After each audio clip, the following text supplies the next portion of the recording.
गिरता हुआ आसमान। एक दिन एक मुर्गा मैदान में बैठा अपना शरीर खुजा रहा था। भोजन की खोज थी। अचानक कुछ उसके सर पे आ गिरा। अरे भगवान, आसमान गिरने वाला है। चलो राजा जी को बताते हैं।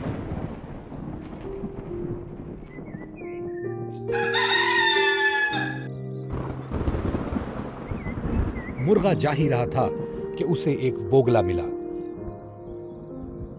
इतनी जल्दी किधर है भाई? मुर्गा बोला, आसमान गिरने वाला है, मैं राजा जी को बताने जा रहा हूं। बोगला बोला, अच्छा, मैं भी आता हूं।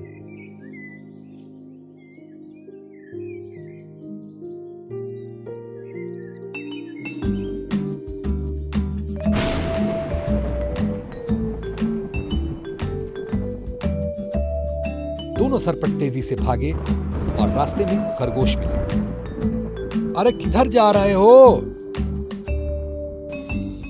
मुर्गा बोला, हम लोग राजा जी को आसमान के गिरने की सूचना देने जा रहे हैं।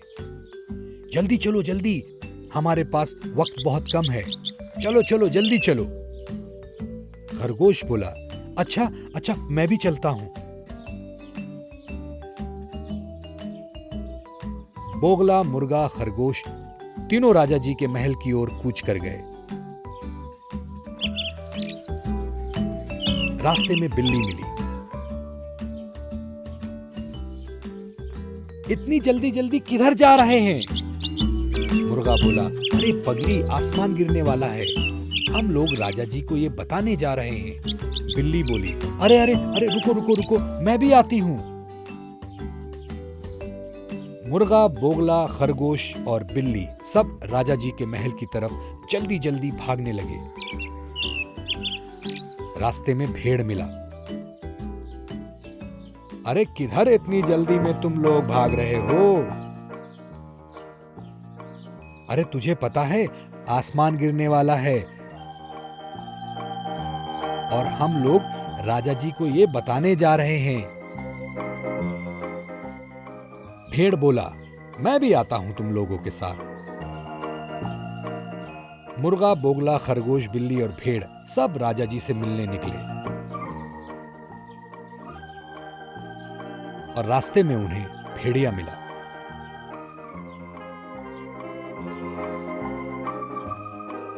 भेड़िया, अरे इतनी जल्दी में कहां भागे जा रहे हो सब के सब? मुर्गा बोला, अरे अरे, हम लोग राजा जी को बताने जा रहे हैं कि आसमान गिरने वाला है। भेड़िया बोला, अरे ये बात तो बहुत जरूरी है, मैं भी आता हूं तुम लोगों के साथ और तुम लोगों को एक छोटा रास्ता बताता हूं जिससे तुम लोग जल्दी पहुंच जाओगे।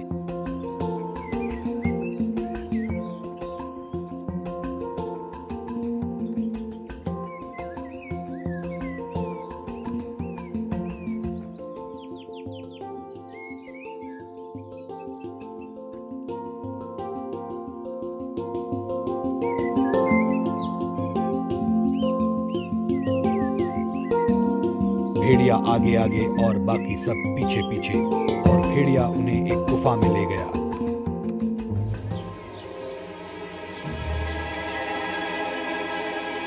जहां उसकी पत्नी भोजन के लिए इंतजार कर रही थी।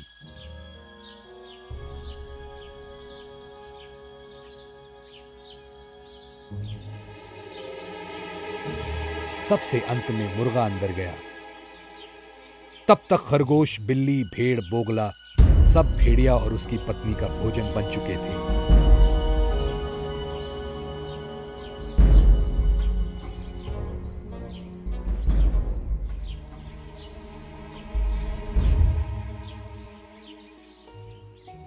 मुर्गा बच के भागा और खुद से बोला, अब मैं किसी को नहीं बताऊंगा कि आसमान गिरने वाला है।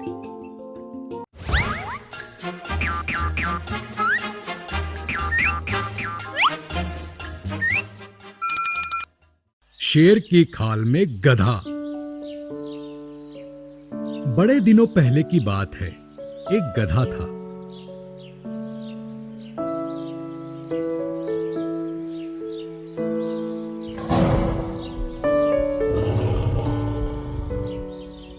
उसने अपने आप को शेर की खाल में ढांप लिया।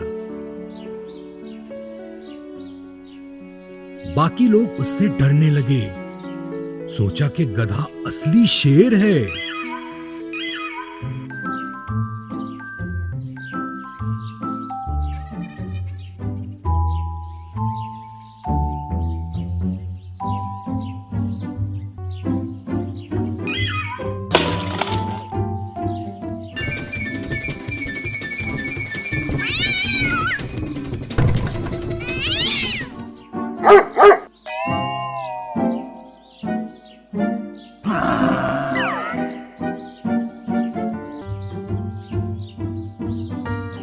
गधा निडर होकर सारे जंगल में घूमने लगा।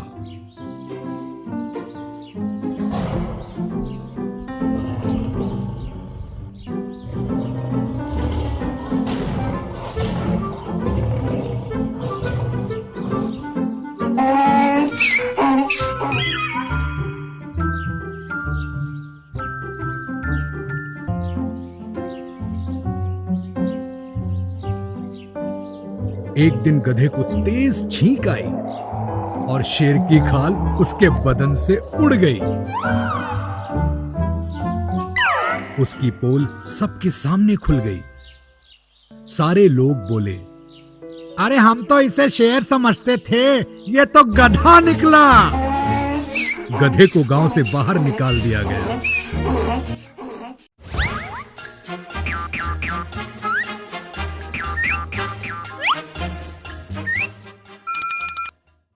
बुद्धू गधा। हद से ज्यादा चालाकी का परिणाम सबको भुगतना पड़ता है। चलिए एक कहानी के माध्यम से इसको समझाया जाए। एक बार की बात है, एक गधा था जिसका मालिक नमक का व्यापारी था। वो शहर से नमक खरीदकर गांव में लाभ करके बेचता था और अपने धंधे के लिए गधे का प्रयोग करता था। एक बार नमक खरीदकर उसने गधे पे लाद दिया और गधा गांव की तरफ निकल पड़ा। सामने एक नदी दिखी। गधे ने नदी के ऊपर से जाते हुए पुल पर पांव रखा और अचानक ही संतुलन बिगड़ा और गधा नदी में गिर गया। जैसे ही वो नदी में गिरा, उसकी कमर पे लदा हुआ नमक पानी में घुल गया और अचानक उसे हल्का महसूस होने लगा। वाह, ये तो बहुत ही अच्छा हुआ। अब मैं रोज नदी में गिरूंगा और मेरी पीठ पर बोझ भी नहीं होगा। लेकिन उसे क्या पता था कि उसके मालिक का इरादा कुछ और है। उसके मालिक ने उसकी चाल पकड़ ली और इस बार उसकी कमर पर रुई के फाले लाद दिए। गधा रोज की तरह पुल पर चढ़ा और पानी में छलांग मार दी। लेकिन इस बार उसकी किस्मत अच्छी नहीं थी। रुई के फालों ने पानी सोख लिया और उसकी पीठ पर भार बढ़ गया। गधा बड़ी कठिनाई से उठा और धीरे धीरे अधमरी हालत में अपने मालिक के पास पहुंचा और उसे एक सीख मिल गई। हद से ज्यादा चालाकी काम नहीं आती।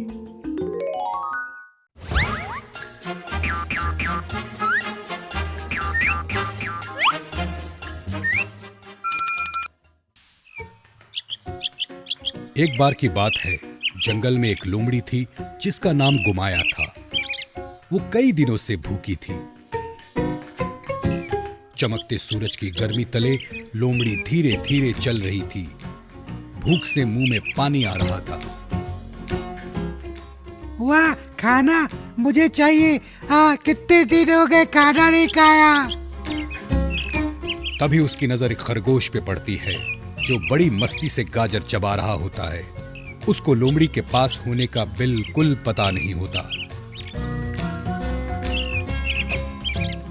अरे खरगोश, ये मेरा खाना बन सकता है। सावधानी से काम लेना होगा। लोमड़ी झुक के धीरे से चलने लगती है और आगे जाके रेंगते हुए खरगोश के पास जाती है।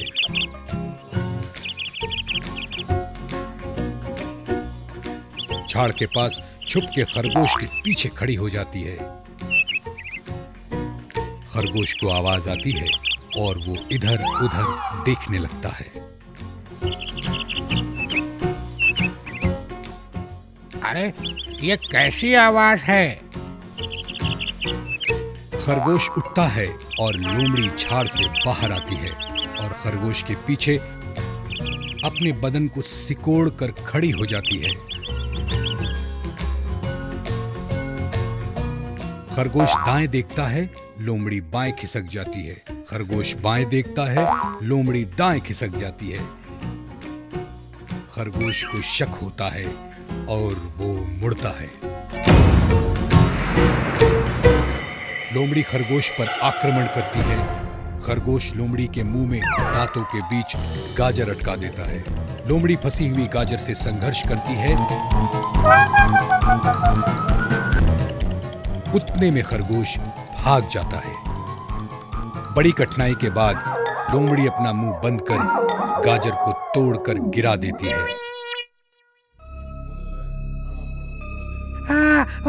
ओ मेरा मुंह, अरे रे। हारी हुई लोमड़ी धीरे धीरे चल के एक जगह पहुंच जाती है जो एक रणभूमि होती है।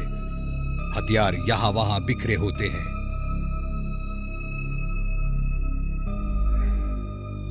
खाने की खोज में लोमड़ी एक खाली मैदान पहुंच जाती है जहां कभी युद्ध हुआ था। कुमाया को युद्ध के बारे में कुछ नहीं पता होता। वो खाना ढूंढने लगी। इतनी चीजें हैं यहाँ, मगर कोई ऐसी नहीं जो मैं खा सकूं।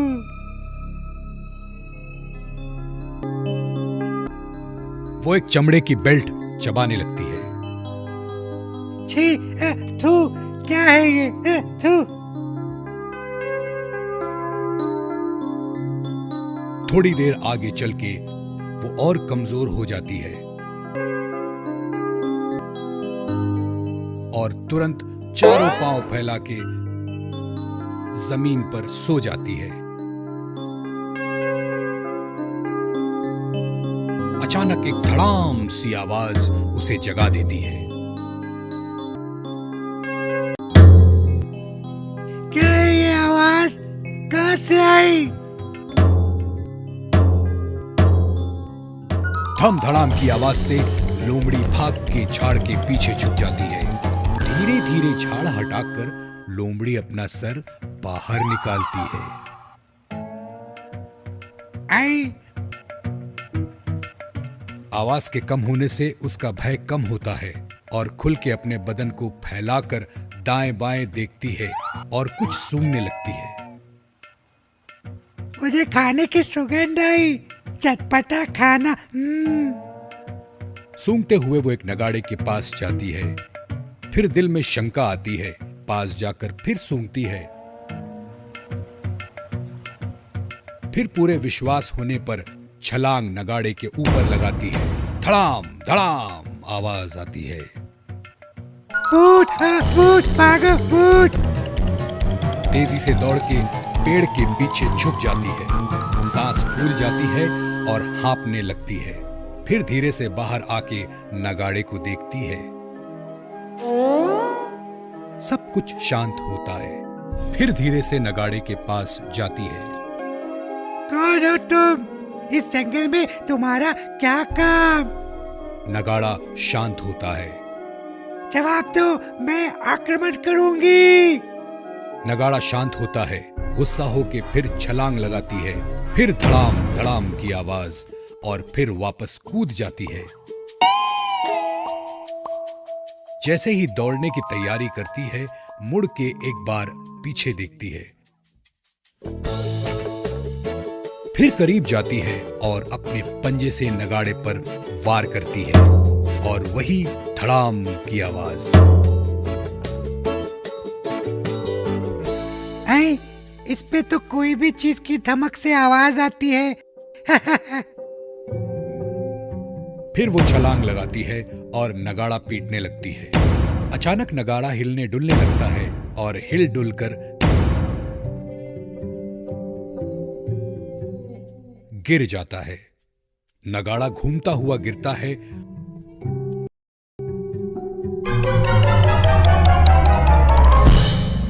और लोमड़ी को तारे नजर आ जाते हैं। फिर लोमड़ी अपना सर हिलाकर काबू में आती है और देखती है कि नगाड़े के नीचे एक प्लेट है जिसपे मांस, चावल और कई तरह के भोजन रखे हैं। चटपटा, यम्मी। उसके मुंह में पानी आता है और वो भोजन का सेवन करके शांत हो जाती है। अगर मनोबल विशाल हो तो जो चाहो वो मिलता है।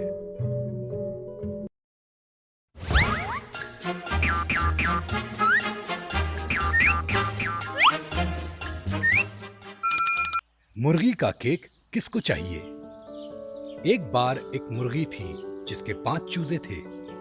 एक बत्तख, एक बिल्ली और एक कुत्ता भी उसी घर में रहते थे। एक दफा इन जानवरों को घर के पीछे गेहूं की बोरी मिली। वाह, कितना अच्छा होता अगर हम ये गेहूं बो सकते। चलो बंधुओं, इस गेहूं को घर के पिछवाड़े बो देते हैं। बत्तख बोली, ना, मैं ऐसा नहीं कर सकती। बिल्ली बोली, इतना फालतू वक्त नहीं है मेरे पास। और अंत में कुत्ता भौंका, मुझे इन सब कामों में कोई रुचि नहीं। कोई बात नहीं, मैं अकेले ही बीज बो दूंगी।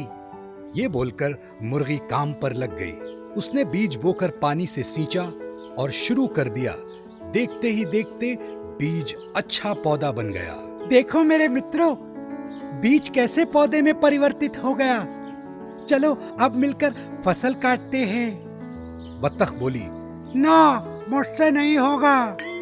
बिल्ली बोली, मेरे पास समय नहीं है। कुत्ता भौंका, मुझे इन सब कामों में कोई रुचि नहीं है। अच्छा, फिर मैं इस फसल को काट लेती हूँ। और ये कहते हुए वो शुरू हो गई। दिन रात काम करने के पश्चात उसने गेहूं को अलग किया और विशाल गेहूं के दानों का गट्ठा जमा हो गया। आहा, देखो दोस्तों, अच्छे गेहूं हैं, दाने भी हो गए। अब मेरे साथ मिलकर इन्हें वजन करो। बत्तख, नहीं, मुझसे नहीं होगा। बिल्ली बोली, मेरे पास तो समय ही नहीं। कुत्ता भौंका, मुझे इन सब कामों में कोई रुचि नहीं। कोई बात नहीं, मैं खुद ही वजन कर लेती हूँ। ये बोलकर वो काम पे लग गई और गेहूं को चक्की में पीस पीस कर बुरादा तैयार किया और उस बुरादे से स्वादिष्ट केक बनाया। मुर्गी ने पूछा, देखो दोस्तों, ये केक देखो, किस किस को ये केक खाना है।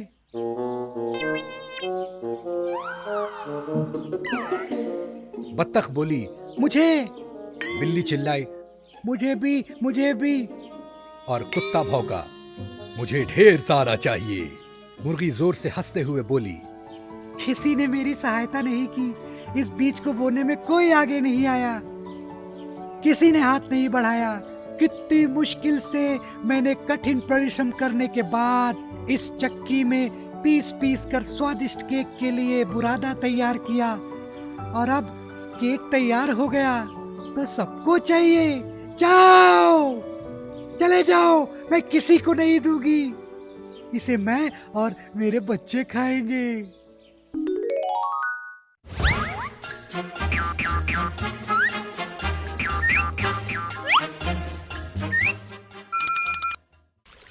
बंदर और मगरमच्छ। बहुत दिन पहले एक बंदर नदी किनारे एक पेड़ पे रहता था। उस पेड़ पे हमेशा फल उगते थे। बंदर फलों का आनंद लेता रहता था। एक दिन मगरमच्छ नदी से निकल के उसी पेड़ के नीचे आ गया। बंदर उस पर बैठे बैठे बोर हो जाता था। उसने मगरमच्छ को देखा और दोस्ती के प्रस्ताव का सोचा। उसने हिम्मत करके मगर से कहा, अब जैसे कि तुम मेरे पेड़ के नीचे विश्राम कर रहे हो, मेरा यह कर्तव्य है कि मैं तुम्हें भोजन दूं। उसने ढेर सारे फल मगरमच्छ को दिए।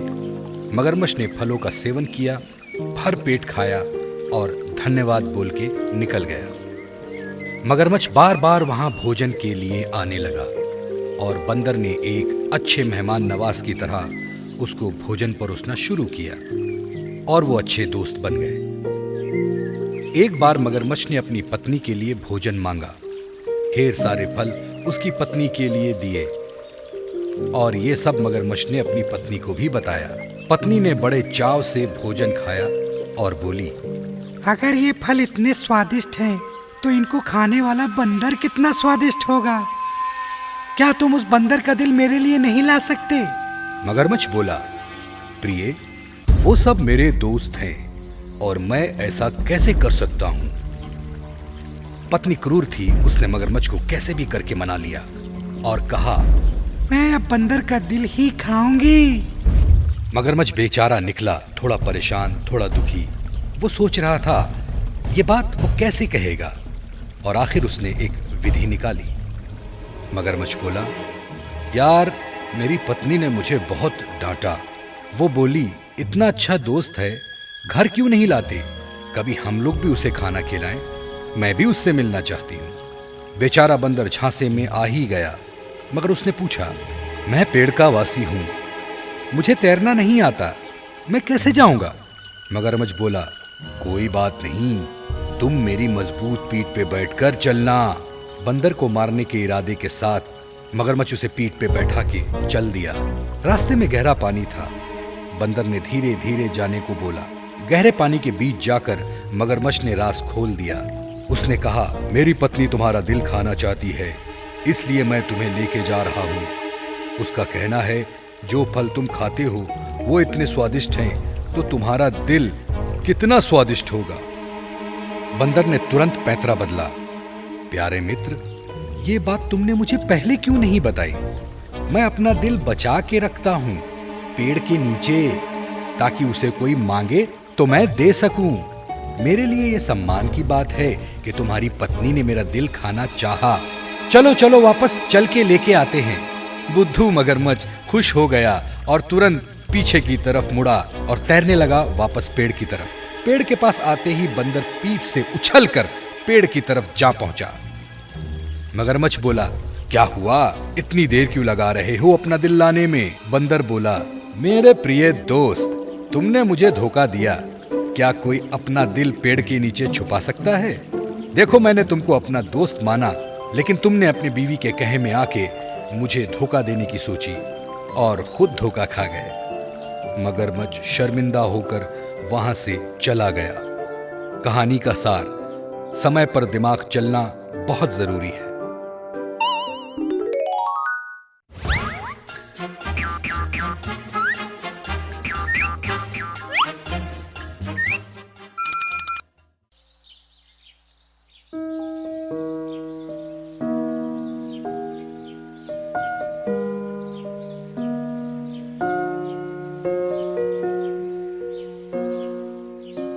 जंगल का राजा अपनी गुफा में बीमार लेटा था।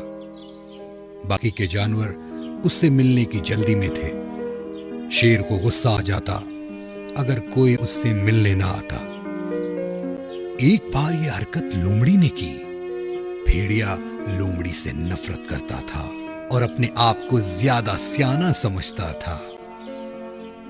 वाह, ये समय है लोमड़ी को फंसाने का। और वो शेर से उसकी चुगली करने लगता। लोमड़ी ने आते ही उनकी कुछ बातें सुन ली। उसने शेर को जबरदस्त गुस्से में देखा और बोल उठा, रुक जाओ, इस मसले पर ज्यादा विचार विमर्श की आवश्यकता नहीं।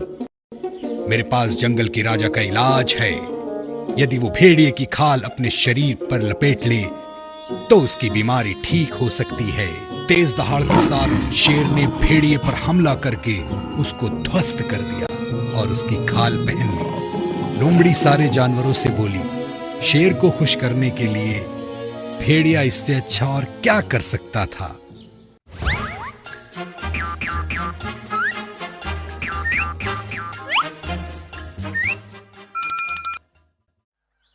शेर और चूहा।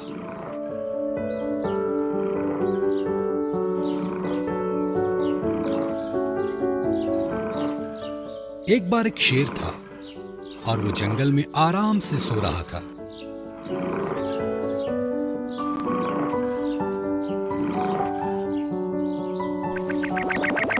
एक पिद्दी सा चूहा शेर के ऊपर नीचे दौड़ने लगा। इससे शेर जाग गया और अपने विशाल जबड़े को खाने के लिए खोल दिया। माफी सरकार, चूहा डर के बोला, माफ कर दो, फिर कभी ऐसा नहीं होगा।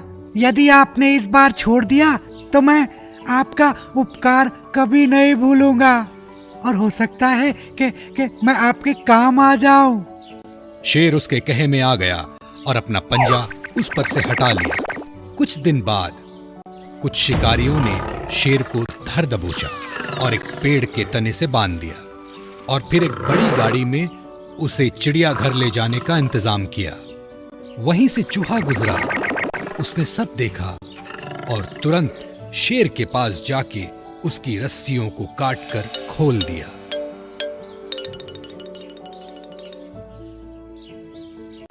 देखा, मैंने कहा था ना, एक न एक दिन मैं आपके काम जरूर आऊंगा। कहानी का सार, छोटी सी विनम्रता और दया बड़े पुरस्कार देती है।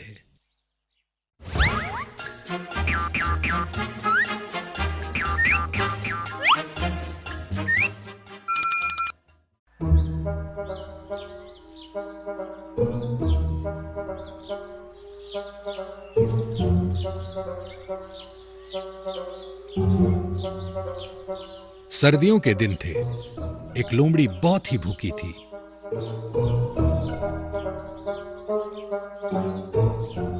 अब मुझे क्या मिलेगा? अफसोस जताते हुए बोली। लेकिन जैसे ही एक बालूत के पेड़ के पास से गुजरी, उसकी नाक सिकुड़ गई। उसे कुछ स्वादिष्ट व्यंजन की सुगंध आई। पेड़ के तने तले मांस और रोटी का टुकड़ा था जो चरवाहे छोड़ गए थे। लोमड़ी अंदर घुसी और खा खा के मस्ती में बोलती रही, वाह वाह, जवाब नहीं, क्या स्वाद है। और अपने होठ चाटने लगी। खा खा के जब सब खत्म कर दिया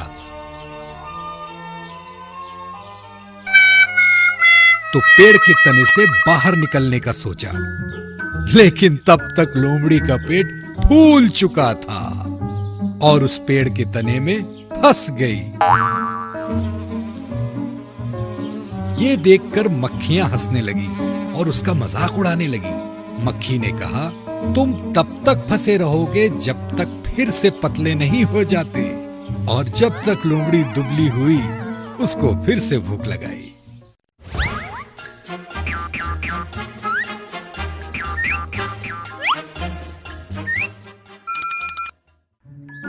प्यासा कौवा। एक गर्मी का दिन था और एक कौवा पानी की खोज में व्याकुल इधर उधर घूम रहा था। बड़ी देर तक ढूंढा मगर कोई सुराग न मिला।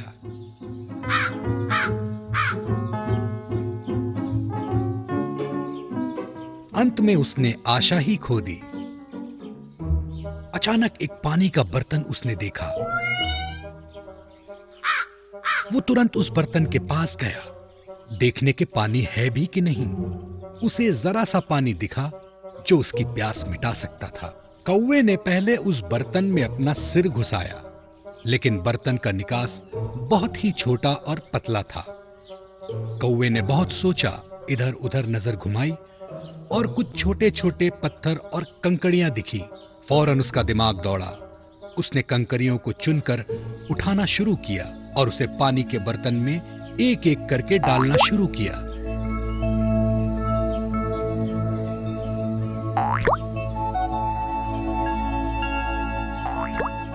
पानी का स्तर धीरे धीरे ऊपर की ओर उठने लगा।